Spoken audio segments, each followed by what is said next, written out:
Welcome to the Teaching Bites podcast. Here are your hosts, Fred and Sharon Jaravada. Hi, and welcome to the Teaching Bites show, where we connect you with people and ideas to take your teaching to the next level. I'm your host, Sharon Jaravada. And I am Fred Jaravada. And today we have a question that is, how do you motivate a failing student? How do you motivate a failing student? So, all right. So, what would you do? Okay, so I could break it down to three big categories, right? I think the first thing I have to think about is engage the student, right? Try to find the interest of that student and leverage that somehow. I don't know. I got to find out the interest. I got to find out what they're passionate about. And that takes a lot of time. That takes some investigating, a lot of empathy from me to try to understand what's going on with the student. Maybe there's something going on at home. I don't know.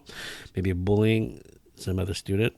So that's the first thing about getting to know the student, right? Well, how would you get to know the student? What they like? I mean, there are a couple ways. do? I think it depends on the student, and I think if it's I hate to stereotype, but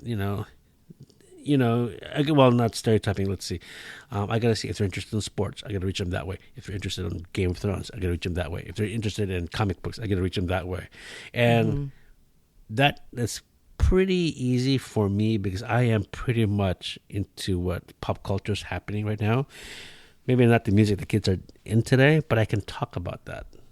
Mm-hmm. Like one of my kids, he was really getting mad at one of his classmates. It was really good. He's melting down, and I know he's only 12, but he talks about Deadpool, the movie.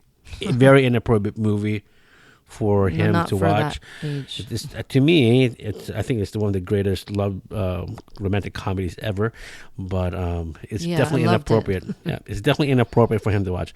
But I knew he talked about that, and I did talk to him about like the hero's journey and the whole Deadpool thing. Mm-hmm. So I just use that. The second thing I know, you have to talk about with the child study teams or this other specialist. So you get the whole community around him, the school professional community around him, find out more what's going on if they see things, and then also the parent-teacher school connection. I got to connect with that somehow.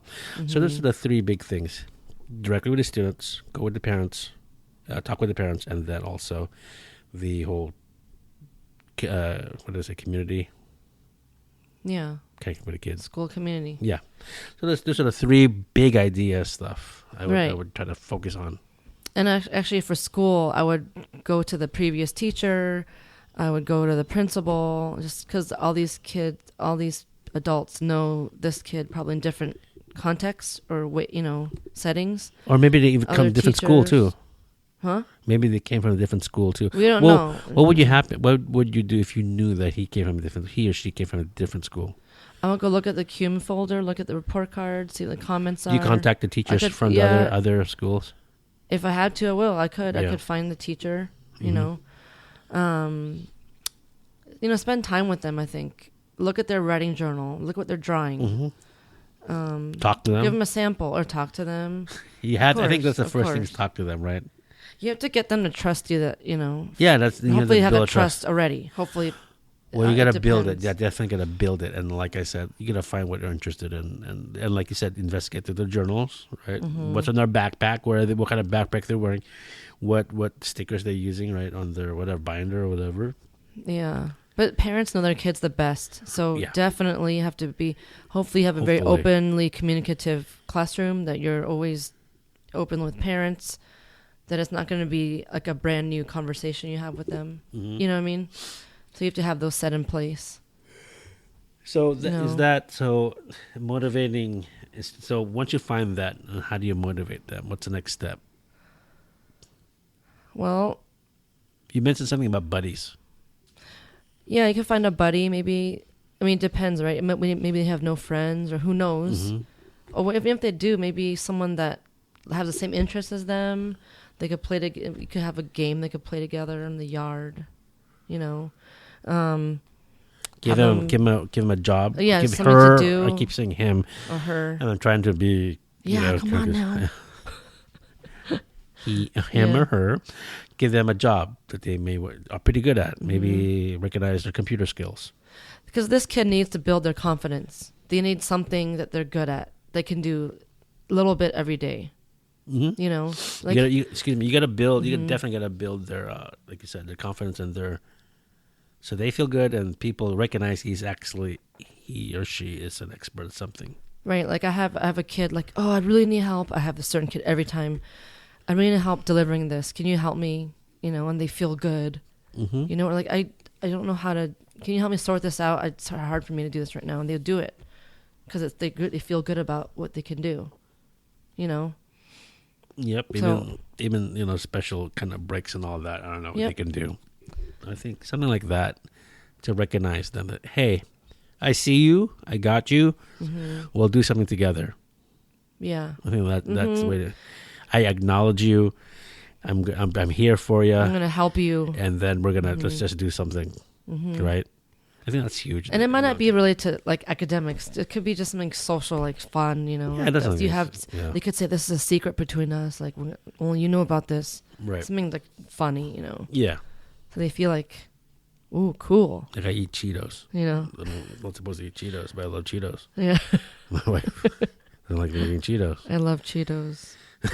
I like when you buy us the real Cheetos.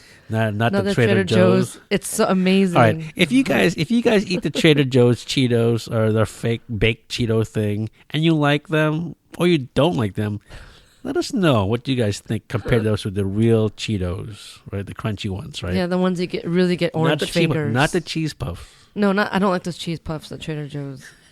You bought that one time, and I'm like, no, you're not buying that again. Sucks. Anyway, okay. That's how you motivate. Yeah, Cheetos. A failing student. Bribe them with Cheetos.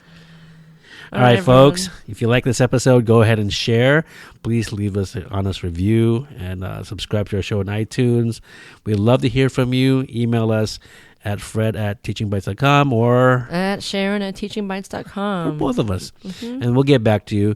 And if you have a question, want us to answer it, let us know. All right, folks. And if you have any ideas, too, what you would do for the student, share as well. All right. See you guys next time. Send us Cheetos. Peace. Bye.